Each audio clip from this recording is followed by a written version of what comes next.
Bonjour et bienvenue dans cette nouvelle vidéo. Nous parlerons de facteur double authentification.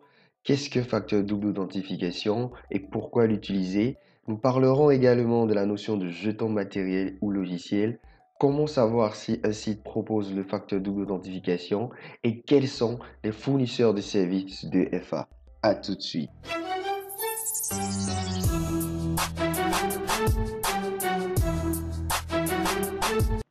Alors, un facteur double d'authentification est une mesure de sécurité additionnelle, c'est-à-dire une fonctionnalité de vérification à deux étapes qui a pour but d'augmenter notre niveau de sécurité lorsque nous nous authentifions au niveau d'un système.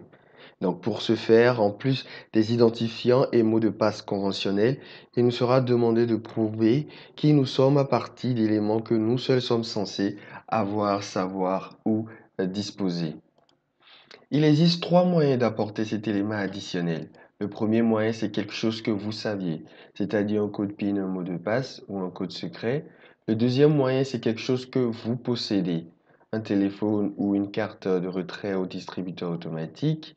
Et le troisième moyen, c'est quelque chose que vous êtes, quelque chose qui va vous identifier de façon unique mais beaucoup plus biologique. Comme exemple, nous avons la biométrie et les scans rétiniens. Alors, le facteur double d'authentification était déjà utilisé dans la vie courante depuis un bon moment avant son introduction dans le monde numérique. Donc, nous allons prendre cet exemple simple pour l'expliquer. Le client d'une banque fait une requête d'une carte de distributeur automatique de banque. La banque va l'octroyer une carte et sur cette carte, il y aura les informations authentifiant, identifiant l'utilisateur, le client en général.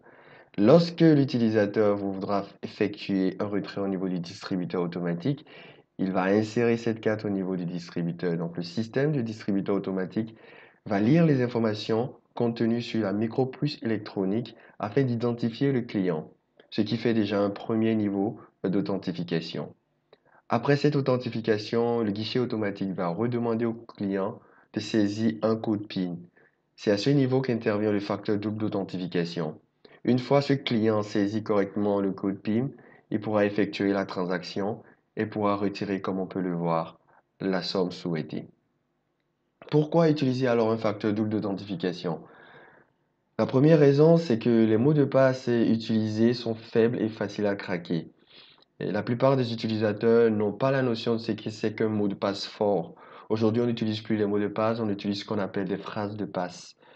Il y a également le fait que la plupart des utilisateurs n'adoptent pas ce qu'on appelle une hygiène en sécurité informatique. Du coup, le facteur double d'authentification apportera un niveau supplémentaire de sécurité lors de l'authentification ou de l'accès à une application, un site ou une infrastructure. En dehors du scan rétinien de l'empreinte, les autres facteurs additionnels proposent des jetons matériels ou logiciels pour l'authentification à deux étapes.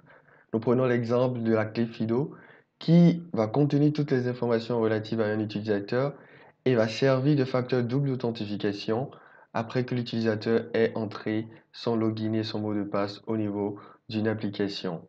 Nous avons un portable également qui peut recevoir un code précis pour le facteur double d'authentification ou des applications avec des lecteurs QR code pour pouvoir authentifier les utilisateurs. Alors, comment savoir si un site propose le facteur double authentification? Je vais vous renvoyer sur le site https://twofactoruth.org. Une fois sur ce site, vous pouvez entrer le nom du site web sur lequel vous êtes en train de vouloir émettre un facteur double d'authentification.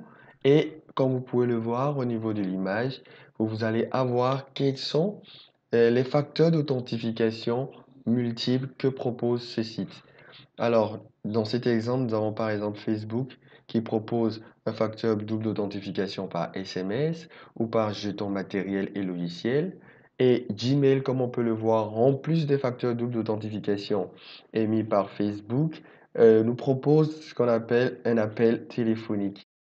Pour ceux qui sont développeurs d'applications et qui souhaitent dans leurs applications ou bien dans leurs solutions intégrer le facteur double d'authentification, voici pour vous des solutions qui peuvent vous aider et qui vous faciliteront la tâche lors de la mise en place du facteur double d'authentification.